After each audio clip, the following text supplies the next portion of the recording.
Let's talk 40k army lists, what makes a good one, and 4 of the key problems that you need units to solve in Warhammer 40k.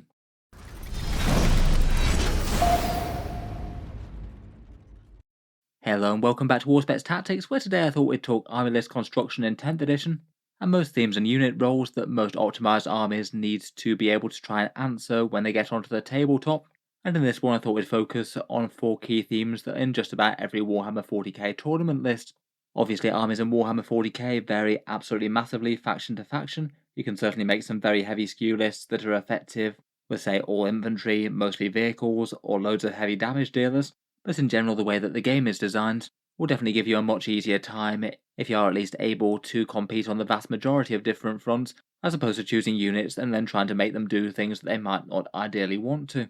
We'll talk through each of the 4 major themes in turn, and then talk through a few of the other things that are kind of nice to have in a list, but might not be quite as universal to all factions in the game. First up, 40k is a game that's generally won and lost on primary objectives, taking and holding points throughout the majority of the game. In a lot of missions you might have one objective somewhere in your home field, and then usually giving and taking blows with your opponent, trying to take the ones in the midfield. In general, the vast majority of army lists generally tends to take a unit or two that's at least dedicated to taking primary objectives in some way. They could certainly have a bit of overlap with your mainline damage dealers on the ones that are scrapping for the midfield objectives, but for the most part that's not really sensible to make the same sort of investment for units on your home field points, as you could afford for them to maybe not go quite as all in on the damage dealing, maybe be a little bit cheaper, and there's various other things that could be very helpful as well. Ideally for this sort of unit class you really want something that's going to be at least fairly tough for the cost that you pay for it. Depending on what sort of terrain that you're playing on, you might have several objectives that you can hide units on, but often there's going to be ones that are pretty exposed as well. And as you score objectives at the end of your command phase, you ideally want the unit to still be alive after the opponent's done a round of shooting and damage dealing of their own. So the tougher these guys are for the cost, the better really. Ideally you'd also want them to have high objective control values as well. For the ones in the midfield, there's a good chance that your opponent might be getting involved in melee and trying to take them out with some high damage dealers. Having some high objective control definitely could be enough to tip the balance if they don't have quite enough to clear both your own damage dealers and your own troops and things. And it's also kind of nice on home field objectives as well, so the opponent can't just throw a fast mover up the board or make a lucky deep strike charge and take your home field point away from you and deny you some crucial victory points. On top of that, it's pretty nice to have some really solid defensive values that are similar to other things in your army, maybe a bit more so than having some tough infantry and some tough tanks. If you're overwhelming your opponent with one defensive profile, that can make things a lot harder to deal with, whether it's a respawning Genestealer Cult Horde, loads of 2+ save custodies, or a whole load of big tough knight armigers or war dogs. I think ideally for a home field objective holding unit, it'd be pretty good if they could contribute some longer ranged firepower. Most of the time they're going to be behind the lines, though sometimes it might just make sense to save points on picking something that's got any real damage dealing and keeping that all for your actual primary damage dealers and just have these guys be cheap chaff. Quite a lot of units in 40k have various special rules for holding objectives and getting various bonuses as well. Say for example, Orc Gretchen I think are a pretty excellent home field objective holder, maybe could be worth moving them annoyingly towards the midfield as well, particularly with Zogrod Wartsnagger. I feel like they do most of the things on this pretty good. They're incredibly cheap for really quite a lot of objective control, unless your opponent can bring down all the little grots, and they've got the chance to farm you some free command points if they're standing on points. Another example might be some Eldar Guardian Defenders, kind of handy to have bodyguarding a Farseer and farming some fate dice while they defend a home field objective with a bunch of OC. Or perhaps for a more non-traditional one you could have the Imperial Knight Armiger Helverin. Pretty cheap and pretty tough and hard to kill at long range, and most of the time the opponent's going to be dealing with the rest of the other onrushing knights in the army, so they're going to be fairly low priority. They can chip in with some long range firepower, and they still have some good objective control. Next up, and covering the second way in which you win victory points, is getting secondary objectives scored. Alongside all the big scary damage dealers and the primary objective holding durable units, you'll quite often see in competitive lists just a few random units of chaff that are very tiny minimal investment squads that cost really not a lot to field, or units with special deployment rules to get them around the board, and do all sorts of nuisance tasks from picking on targets of opportunity to nuisance charging things, and in particular scoring tactical secondary objectives. Out of the 10th edition Leviathan missions, the tactical secondaries do seem to be by far superior to picking the civic secondaries, and they have quite a lot of cards in them that require you to be all over different places in the board, things like engage on all fronts, the one where you have to get to the corners of the board, or the ones where you have to get into your enemy's deployment zone and do things like deploy teleport homers or get behind enemy lines. While these units are doing all that, or even if they don't have any of those objectives drawn at the moment, they could be doing other nuisance things, screening out the enemy, move blocking, nuisance charging, or just tanking damage instead of your regular units. While these guys are absolutely not the units that you'd rely on to do the bulk of your damage, for the cheap points cost they could certainly bend the game to your favour and help you outmaneuver, outplay or frustrate the enemy's good units. Generally, as a result, these guys need to be about as cheap and expendable as you can get. Usually the lower the overall unit cost, the better they tend to be. If you've got options for things somewhere around the 30 to 40 point mark, then that's usually about as good as you can get. If they're just units that don't have really any good special rules on top of that, you could just put them into strategic reserve to come around on the flanks, make nuisance of themselves, or screen in various ways. But ideally, I think you'd want ones, if possible, that are either very fast and can move around the board to, say, get engaged on all fronts, or get to the corners of the board and things like that, or have some sort of special way of setting up, either infiltrating into the mid-board and starting somewhere where the enemy's going to struggle to catch up with them, or get scouts, or can deep strike and pop up from nowhere. Then on top of that, for nice to haves, it will be okay if they could deal at least some damage to lighter enemy units, potentially scrapping for primaries if, say, they emerged behind the enemy's home field objective, did their behind enemy lines or deployed a teleport homer or something, and then could afford to actually genuinely worry them on their home field points. Being tough for their cheap cost is kind of good, as some swarms are. If the opponent's got to waste more firepower than they really want to on these guys, then all well and good. I feel like in particular one special rule that's at least fairly common in 40k is if they've got some sort of special rule to disappear from the board and then reappear again.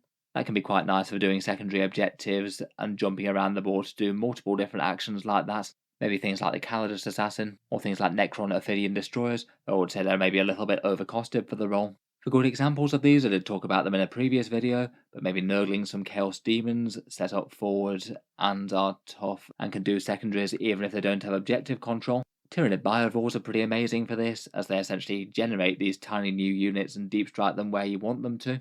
The Exaction Squads are really common popping up in Imperial lists, little 5-man units turning up around the board, and basically just doing this role incredibly well with being fairly tough, actually fairly dangerous and having some objective control. Pretty crazy value for 35 points. Space Marine Eliminators might fit this bill somewhat, though they're paying a little bit extra for some precision fire goodness. Setting up forward and having move shoot move really help them out.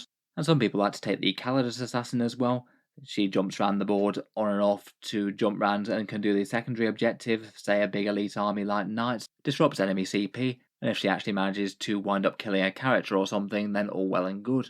For all their goodness, you probably don't want to go too heavy on these. I'd say probably something around a 50 to 200 point value in a 2000 point list seems pretty reasonable. Otherwise, you're probably taking a bit too much away from your mainline damage dealers. Talking of which, the core of just about every 40k army tends to be made up of primary damage dealers. These are the units that go out to destroy the enemy army, and they are kind of necessary in 40k at the moment. I feel like the game is just not in a place at the moment where you could just have nothing but durability units and laugh off all the opponent's damage. I think you just can't really afford to let the majority of the opponent's army act for most of the game, otherwise you're almost certainly going to lose unless you can take some big chunks out of them. Different factions of course get this done in various different ways. You could have ranged gun line or melee assault troops, and they could either be very tough for the cost as well, or also really quite easy to take out. If they're tough for the cost, they might be a bit slower and have to weather enemy damage as they move up. If they're really quite fragile for the cost, you're going to be relying on getting the jump on the enemy and getting the alpha strike, either with special rules like deep strike to get the first hit, long range to outrange the enemy, or transports or fast movements to get in and get the first hit on the enemy before they get hit themselves. Probably the biggest thing here is having a high damage output for the points and can beat enemies in a straight fight, and having enough to beat down the enemy army in one way or another. Might be the difference of who gets the upper hand in the damage dealing game, and then can gradually get further and further ahead as they remove more options from the board, and hopefully catch up with scoring and score very big towards the end of the game. I think ideally for your mainline damage dealers, you want them to be at least somewhat dangerous against all targets if you happen to fight a skew list. Big hitting anti-tank firepower usually means that you're at least somewhat effective against infantry, so often that tends to be the way that people go for this. Though I'd say you want a solid amount of your army that can really handle both hordes, medium infantry, and tanks if possible, as you might well be fighting skew lists, say knights that have nothing but vehicles, or genestealer cults with nothing but infantry. Maybe not essential, but nice to have is being fast enough to actually bring their damage to bear where it's most needed. If the enemy can make your damage dealers useless for a turn or two, either just by outranging them, being too far away to charge, or hiding from them behind terrain, then that's going to feel a lot worse. Could be fairly fatal to have ones that are too slow and ponderous. If you can't catch up for the enemy army for most of the game, so tabling doesn't really matter if you've just been outscored all game long.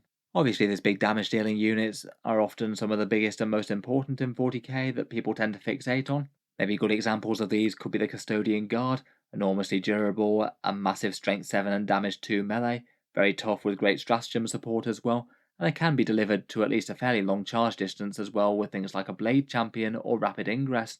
For a Necron range damage dealer, quite a lot of people are running Doomsday Arcs at the moment, great big hitting strength 15 damage 4 shots with devastating wounds. Pretty excellent for winning direct ranged firefights against enemy tanks and heavy hitters. They're not the slowest unit in the world as well, and they also do have the option of chipping in with a bunch of anti-infantry fire if the enemy gets too close to you.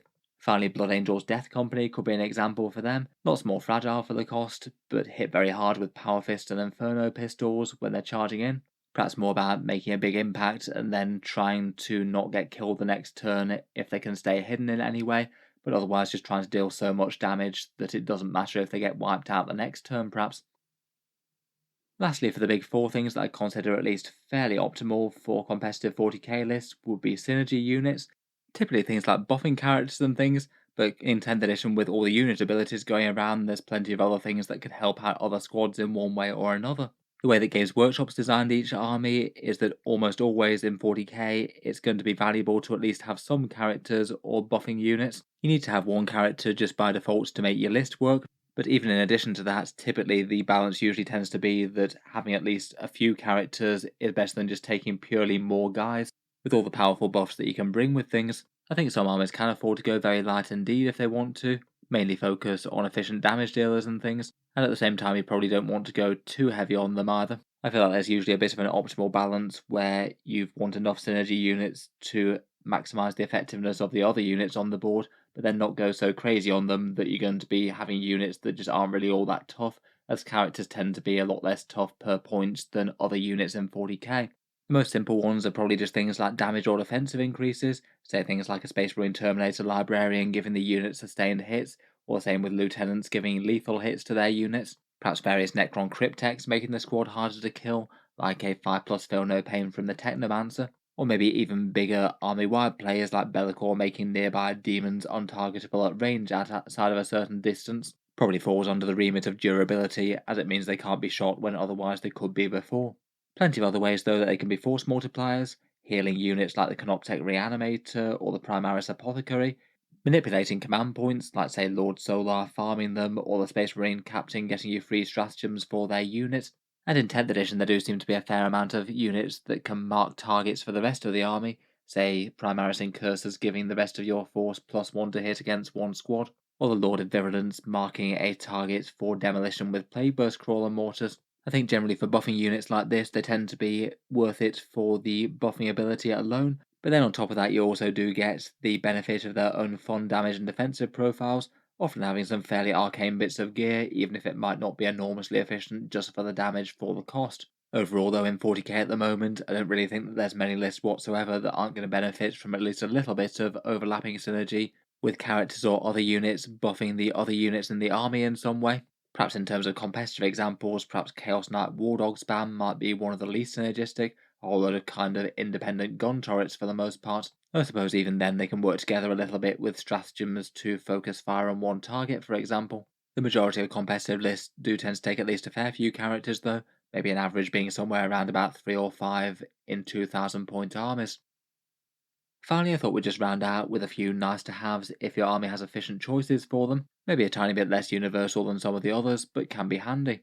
First up, at least for damage dealers and things, it's usually useful to have at least some range and at least some melee in an army, though some factions do tend to skew almost entirely to one way or the other. I feel like in general, as you get more and more slanted to one side, it gets more valuable to have at least something that does the opposite. That's something that's just easier to deal with in combat, and some things you might really struggle to reach in melee, so you need something a bit longer range to gun them down without having to slog your units over the table to get there. A little bit of firepower could just help you kill a few of the most important things that you can't reach early. Say if your opponent's got some very fragile but very powerful damage dealers that you could just gun down normally. And then if you're playing a mainly ranged gunline type army, just having a couple of countercharge threats lurking in the mids could be enormously punishing. Say if the opponent's overextending and trying to get in amongst your ranks to hit them back very hard with a countercharge. Otherwise, there's really quite a lot of elements to army lists that you could add in. Perhaps another couple of common ones are things like different types of firepower, perhaps indirect firepower to allow a little bit of whittling down the most valuable stuff on the map. If your army's got efficient artillery, it's usually going to be at least a fairly good choice. Doing things like, say, killing the last critical troop that was just about to score a victory point, or whittling down the last wound off something that didn't want to die from your more conventional firepower. You'll generally tend to pay more points for the damage than average, but it comes with a trade-off of getting to apply it to the exact place where you need it on the map.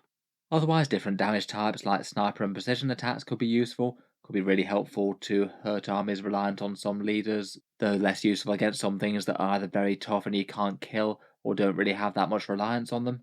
Or other types of damage dealers like mortal wounds and blasts could be unusually efficient against some armies. So anyway, hope you've enjoyed a little bit of a discussion around the basics of 40k army list design and a few of the battlefield roles that 10th edition armies typically need to try and fill. Let me know your thoughts down in the comments below. Which of these problems does your army solve best, and which ones might you be a bit more lacking for? And are there any other classes that maybe I should have mentioned here? If you've enjoyed the video, then feel free to subscribe to Auspex Tactics. I'll certainly keep the regular 40k videos coming. I do tend to post new ones just about every day. And finally, if you have been enjoying all the videos on the channel, I would just like to mention that Auspex Tactics does have a Patreon page as well, and you can find that linked in the video description if you'd like to help support on there. The channel's Patreon is what allows me to keep on making these videos quite so regularly, so if you are enjoying quite a bit, then any support is enormously appreciated. Channel patrons do get a fair few advantages, seeing certain videos early, regular votes to see what sort of things happen next on the channel, and automatic entry into the regular prize giveaways with a chance to win some big model kits each month. If any of that sounds good to you, or you'd just like to help support, the link is down in the video description. In any case, a massive thank you for listening, and I'll hope to see you guys next time.